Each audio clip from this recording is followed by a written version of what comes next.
Clap along if you feel like a room without a roof. Because I'm happy. Clap along if you feel like happiness is the truth. Because I'm happy. Clap along if you know what happiness is to you. Because I'm happy. Clap along if you feel like that's what you want to do. Here come bad news, talking this and that.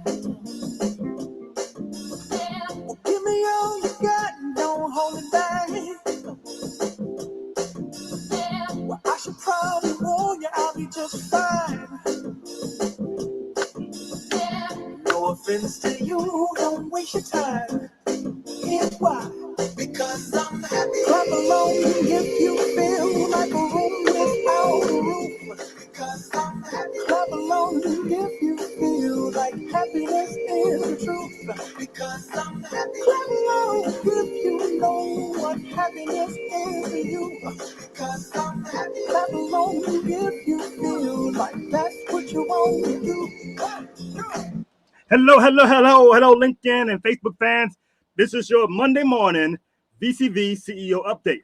You know, when I like to start off on Mondays, you got to have a positivity. We got so much negativity that just every day negativity on the media, social media, whatever. So it's really best to start out with some positivity. And that's what I want to do at Music. It's good to be happy. If you start with a positivity, it will help out at least till Wednesday. Then you got to figure out something else there. But welcome to our next update. And I tell you, it is packed with so much information. It's incredible. One of the things I'm excited to tell you about is that we got not one, but two new board members. And I want to introduce you right now. First is Dr. Luke McLeese. Dr. Luke McLeese has joined the board. Thank you, Dr. McLeese, for joining our board. And Luke, he brings a lot of academia creds and stuff. It's kind of interesting that, you know, Luke is a Marine, but he's known for academia, which is kind of hard to process if you're Army guy. But at any rate, I'm really happy to have Luke on our team, and you're going to see a lot of things from him as we move to 2023, and we're going to start bringing Veterans Council veterans up to another level of providing workshops and training and certificates that are going to be certified by Veterans Council veterans. So I'm really happy having Luke on. I ain't finished yet, because we also have Brigadier General Carrie Nero. Carrie Nero she's a legacy in her own right. She's the first African-American nurse that reached the rank of general, and she commanded the medical command, which is in reserves. And now she's part of the Veterans Council Veterans board. And her main role is to make sure that women veterans have a voice. I tell you something that's weird to me is that, depending upon what statistic you read, Florida is number 2 or number 3 when it comes to women veterans population. But are the resources matching that? And that's what we got to make sure that. Sometimes you hear this talk, but when you look at the resources, you don't see the matching, and that's what General Nero is going to do, is making sure that we bring the women veterans' voice to the table and start asking for resources that they've earned. So she's going to make sure she's going to put that. So you're going to see her at our conference as well. Let me just mention our conference. I always keep mentioning the conference to you guys. And here we're going to find it right here. Here it is, right here. So Veterans Council Veterans, we're going to be hosting a military sexual trauma conference led by and controlled by veterans and their spouses. It's a 2-day event starting on the 26th of August and the 27th. It's chock full of all kinds of people. I want to show you real quickly who those people are.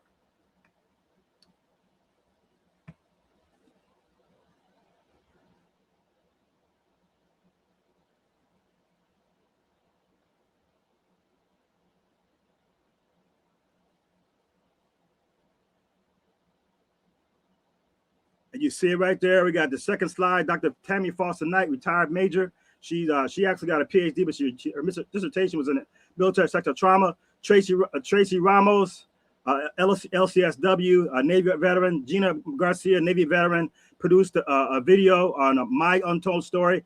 Dr. Beverly Borski, we were able to give the faith part of it. And last you saw that was Rod Cunningham, who's also a retired E9 and majors in families. So we want to have a big thing on families.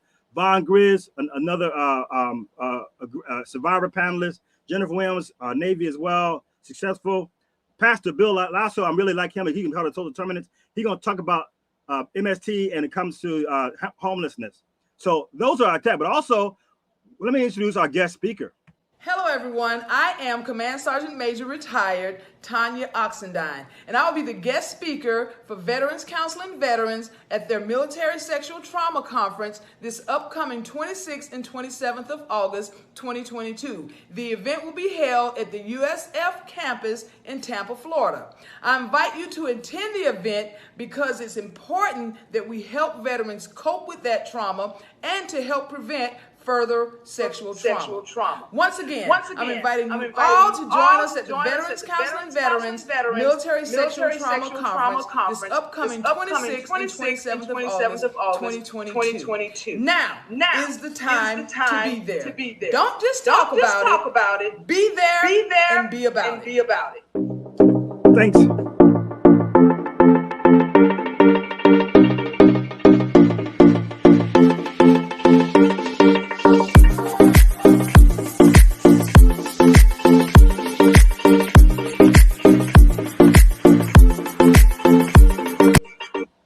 Thanks, Tammy, for letting me know that you guys cannot hear me. Unfortunately, I have my mic on mute, and you missed all that great talk I was just telling you. So let me recock that again so everybody can hear me. I hope everybody can hear me now.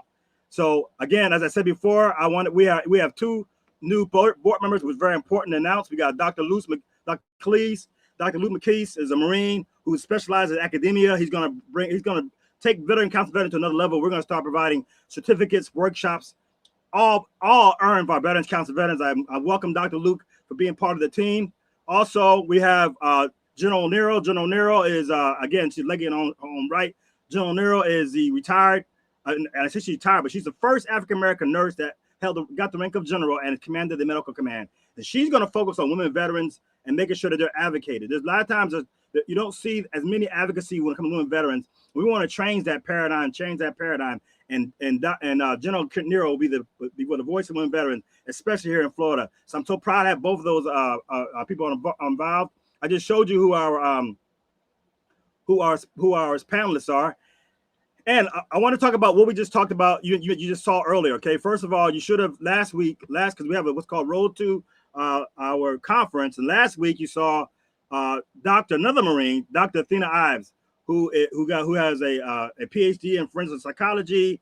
She's a staunch advocate for military sexual assault and military sexual trauma. And we had her on, so hopefully you guys got a chance to see and hear her what she has to say. She had a lot of great gems that she talked about last week. And what's coming up on the 10th of August, you have Xander Keeg. Xander Keeg is a LCSW. He's a transgender.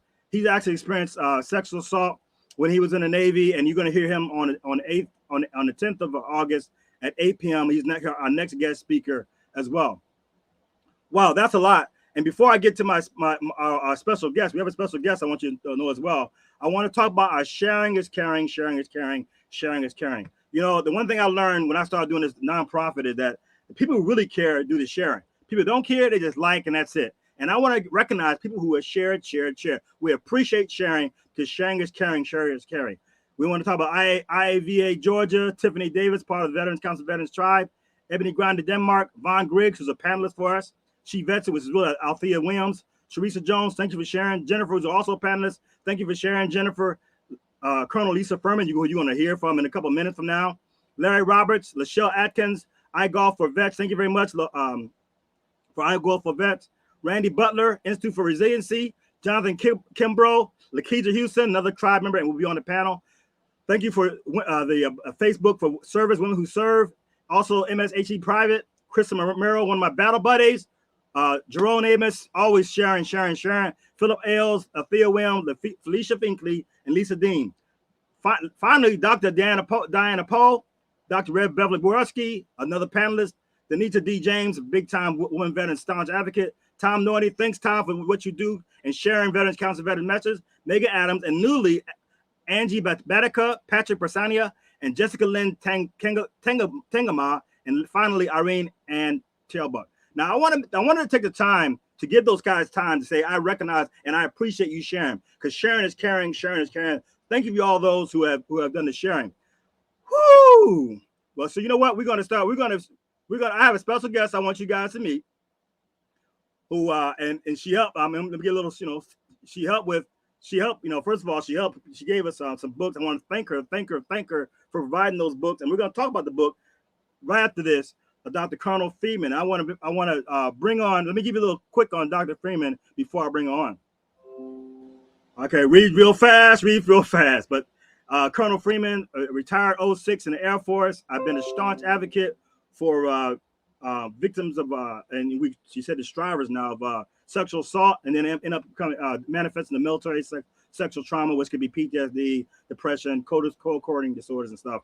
She wrote books. I want you to know about the book where they have 14 stories from panelists. And one of the things I like about this book is that you need to have as many voices of what MST is, because not everybody experiences the same, and then not everybody experiences the same, and thus sometimes the treatment not the same. So that's what I really love about this book and all the multiple people that come on. But so, up to further no ado, I want to sit there and introduce Colonel Lisa Firmin to the show. How you doing, Colonel Firmin?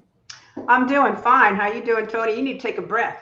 I know. I'm going so fast. People say I should talk slow, give people a chance to understand what's going on, but I try to make this update fast as possible, but I really want to know, give us a little background of who you are first, and then we're going to talk about the book.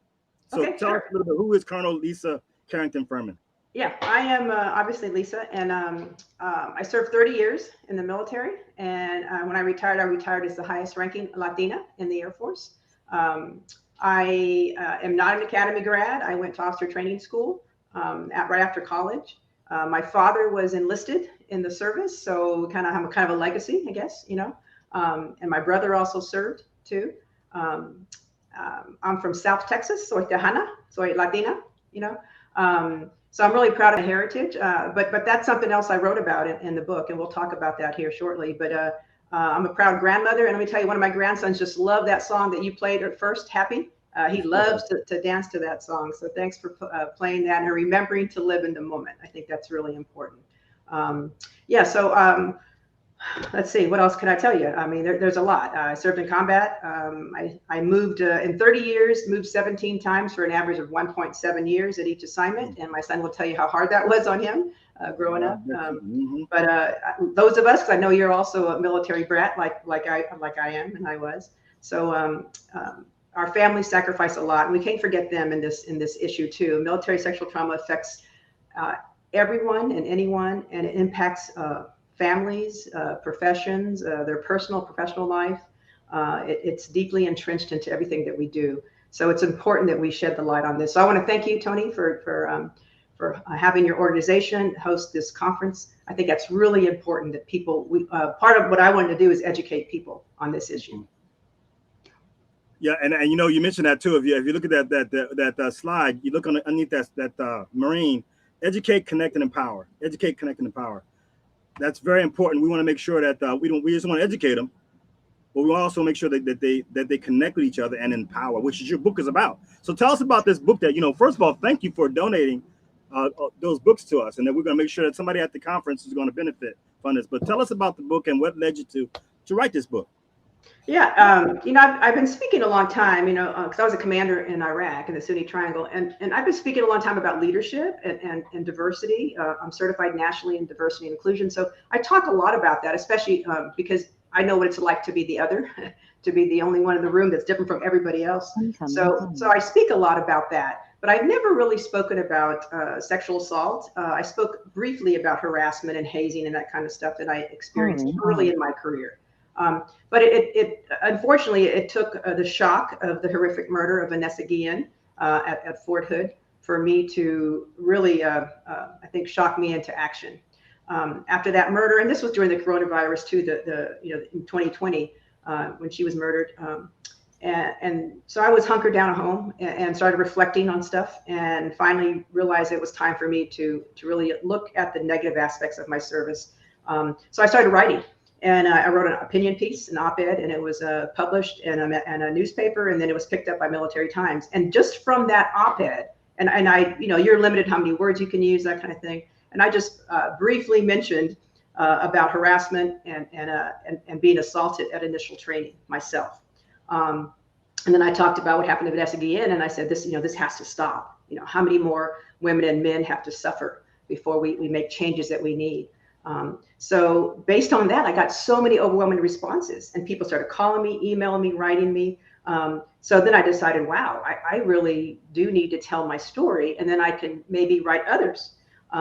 So that's what I ended up doing. I ended up writing a total of 14 stories in the book. There's also a chapter on Protect Our Defenders, who are what I think the leading player for advocacy and supporting military sexual trauma survivors.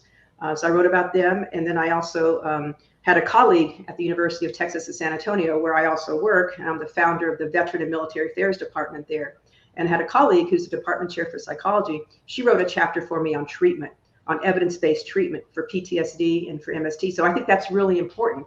And I also included a section, an appendix of resources, both national, regional, and within the state that I am in. I'm in Texas. Soy Tejana. So I think that, and you know what that is. I'm a proud Texan. But so I wanted to tell these stories and then provide people information about the treatments available, what organizations would support you and support other people that experience MST, or just supporters, to educate supporters and make them more aware of what's out there. So the book is pretty comprehensive because it has all that in there. I also included a couple of poems I wrote. I'm also a poet, so I write about intensely personal things like combat, PTSD, MST, that kind of stuff. So the book has two poems, kind of ending at the beginning, at the very end. The first one is the one I wrote after Vanessa Guillen was murdered, and that was when I first started speaking up, and that one's called Into the Light. And then I wrote the final one in the book at the very end, after I interviewed all the people in the book. So and that's called MST Warrior. So again, the book is quite diverse, and I'm really proud of that. If you look at the cover, it's right behind me in this banner. And then, of course, you can hold up the book, but if you can see, it's quite diverse. I mean, there's 13 women and 1 male. There's Latinos, there's African Americans, there's LGBTQ. There's 2 active duty. I don't know if you've noticed, but in the right here, I'm not really going to do this backwards. Right here. That represents the 2 active duty people in the book who I use pseudonyms to tell their stories, because we all know that it's basically very dangerous, and I want to keep them safe by not revealing their identity and protect their privacy. So I was real careful throughout the book to value and respect the privacy of the individuals. The book spans 50 years from the Vietnam era to today. So, and every branch of service is represented. You can see on the picture, you can see the Marines standing out very proudly there. You can see Coast Guard, you can see Army, you can see the WAC from Vietnam, Navy, Air Force. So I think it's real important that the diversity of this is included and talked about, because again, no one is immune from experiencing the entire continuum of harm of military sexual trauma, whether it's verbal harassment, extreme hazing, denigration, to actual assault, to actual rape. So the book includes stories of all that. I also included stories about race, ethnic, sexual orientation, and gender discrimination as well. Who are exclusive. I'm sorry, the problem is you just mentioned about, when you try to start talking about race and gender, you got other part of the military that says, why are you being divisive? We're all one military. And we know that, that's not true when it comes to these the treatments and experiences and stuff like that. We don't all experience it the same. So diversity. Have you experienced that? Somebody saying, "Why are you being so divisive?" Just all I see is green. Yeah. Well, I mean, I'd like to say that. I like to say that's true, but it's not. I mean, the fact that I had to write an entire book about being an other kind of and talk about my own experiences. I mean, there were times when I spoke up and I was totally ignored. But another person who was then the majority spoke up and said exactly what I said, and was recognized and heralded for, hey, this is great. And I said, wait, time out. And I actually did time out, stood up and said, I said that 5 minutes ago. So we have to speak up for ourselves, right? And it's not a level playing field. So we do have to talk to these issues, not to create further divisiveness, but to actually create unity. We need to respect our differences. I think that's important too. I mean, we bring so much diversity in the military. It's rich with diversity. It's just some of us are not respected as much as others, and we need to fix that. And the laws are changing, which is great regarding military sexual trauma. However, the culture really needs to change, And that's going to require a lot more effort on a lot of people's part. This is really a leadership issue. Well, I know when we talk, and I want to close on the poem that you talked about, the MST and the Warrior. But can you give us I'll give us your thoughts, like a little promo spot of this conference? How important do you think a conference like this that we're doing is to help not just the suicide survivors, but the families as well? Oh, I think it's great. I think it's really important. Again, education to me is critical. I mean, I work in higher ed, been in higher ed now for 12 years. I think this is so important to educate people, educate them so they'll be empowered to act. So in the future, when something happens and it's not quite right, they sense it. Now they can speak up because they've been educated. After reading my book, they'll know 14 stories, 14 completely different people, different services, and they'll know those experiences, and they can speak up with confidence. They can hold their legislators accountable. They can hold the military accountable. Once they become aware, again, they'll become more empowered. I think that is really important. So your conference is shedding light on something that's really critical and really important. I mean, I really felt compelled to do this, to write this book and to continue writing about these kind of situations and just to educate people on just stories of people who serve, the people who serve in the military who aren't really considered the norm, I guess. I think those stories are important. So I feel like I'm contributing to history, correcting the historical record by showing these, telling these stories. And the military, I don't hate the military. I love the military. I love my service. I love my country. But it's time for us to really speak openly about the negative aspects in hopes of change and making change. If we don't speak up, we're not going to be able to make those changes. So I'm using my platform to do that now. So I think that's really critical. So, and that's why I wrote the book, and that's why I'm engaging with you and sending you some copies of the book to help share. People can reach out to me, learn more about the book on my website. It's lisacarringtonfirmin.com. So it's pretty easy. It's just my full name. They can find it. So I think that's important. So lisacarringtonfirmin.com, you can go there. I also have some poetry on there, and I talk about my engagements with my with the different organizations I work with. One of the things I'm doing is healing through art, vets healing through art. So by writing poetry and engaging with other vets who paint, who do sculptures, who do all kinds of things. There's not one person's journey is the same, as you mentioned earlier, and not our healing journeys are not the same either. We're on different levels and different stages, and some of us need maybe more interaction with groups, or maybe it should be individual. I think that's what's important too, is that there is no one answer for therapy or treatment. There are so many different types. There's even non-traditional therapies. And I encourage people to explore all those. Whatever works for you is what you need to do. Before you mentioned about protect our defenders and a policy. I want you to look at this video real quick and then come back on a comment on the policy side. Hold on. Over the last 5 years, we've committed to reporting on sexual assault and harassment within the military, speaking with dozens of survivors and the families of victims. Now real change may be on the way, as the Secretary of the Army, Christine Wormuth, told us. What do you hope your legacy is as Secretary of the Army? To reduce harmful behaviors, whether it's sexual harassment, sexual assault, suicide. Secretary Christine Wormuth spent the last year visiting nearly 30 bases, meeting with tens of thousands of soldiers. Do you still think there's a problem with sexual assault and harassment in the U.S. Army? I do. We've got a problem in our country, so I know we've still got it in our Army. Every leader at every level is focused on this, cares about it, and takes the problem seriously. A new government study found reports of sexual harassment and assault in the Army continue to rise. A lot of it, I think, is training our soldiers, many of whom are just 18 or 19 years old, about what's acceptable and what's not acceptable. When they come into our Army, we need to be very clear about what's okay and what's not okay. Congress passed significant military justice reform, taking prosecution of assault cases out of the chain of command. That should help with soldiers who told us they fear retaliation. It got to the point where I didn't just wish that I never reported, I wish that I'd never joined. I wish that I was dead. The reason that many women and some men don't report is the fear of retaliation. That's right. From the U.S. Army itself. I think there has been that fear, and I still hear about that when I go and visit Army posts. We are, I believe, making real strides to show our soldiers that they can trust the chain of command to look out for them. And all my reporting on this issue.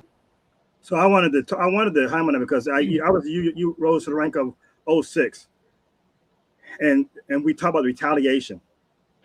And she said she's seeing real strides and stuff. What do you think about? Is the Army doing enough, the military doing enough to protect these person who's been assaulted when it comes to retaliation?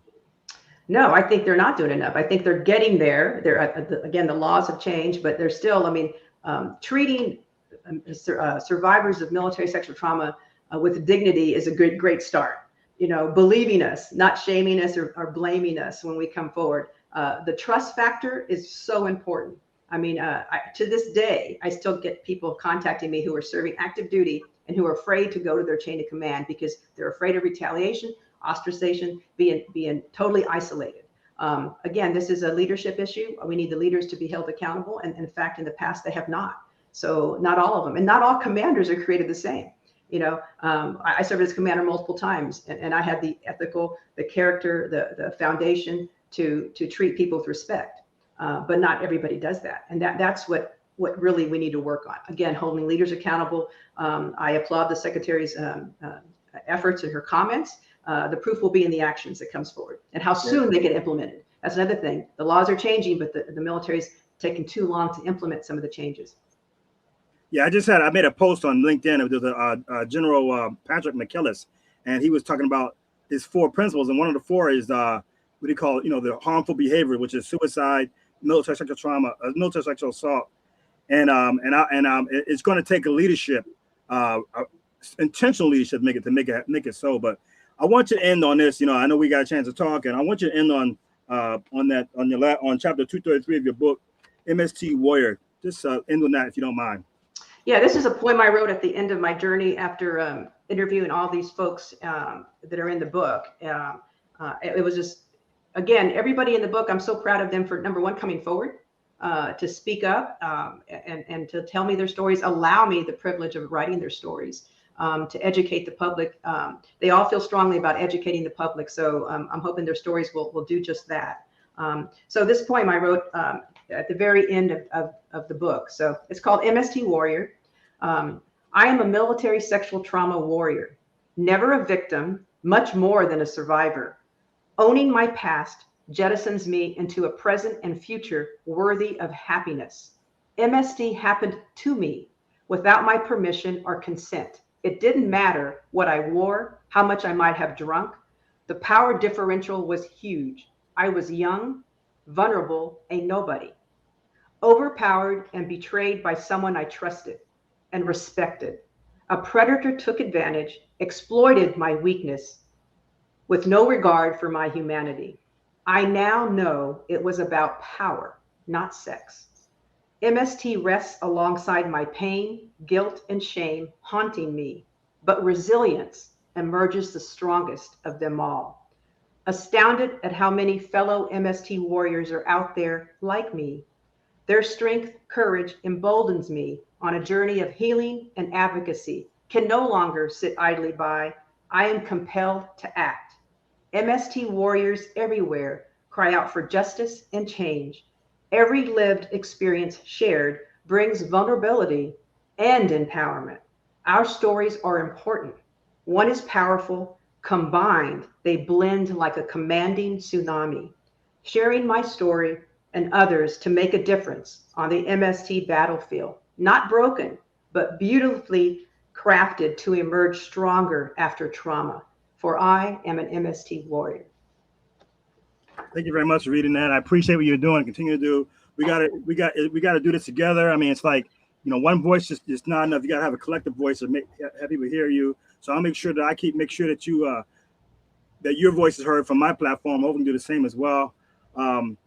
So I really appreciate. Thank you for having me, Tony. Thank you for the work you're doing. Don't give up. It's going to take all of us to do this and to never let the public forget that we served and that we deserved their respect and we deserved our dignity. So it's important that we all educate as much as we can. So thank you so much. All right, thank you. Thank you as well as Colonel Lisa Firmin. So there you hear it. We had a whole, 30 minutes almost broadcast, what's going on in Veterans Council of Veterans. We finally heard from Colonel Lisa Firmin, who has wrote a book called Stories from the Front, 14 stories, diverse stories of sexual assault that occurred in the military. Wow, that's been 30 minutes. And, I hate to leave you guys, but there'll be more again we're going to have Xander Keeg, who'll be on the 10th of August at 8 o'clock, and he'll tell a story. So until then, this is Veterans Counseling Veterans. See you then.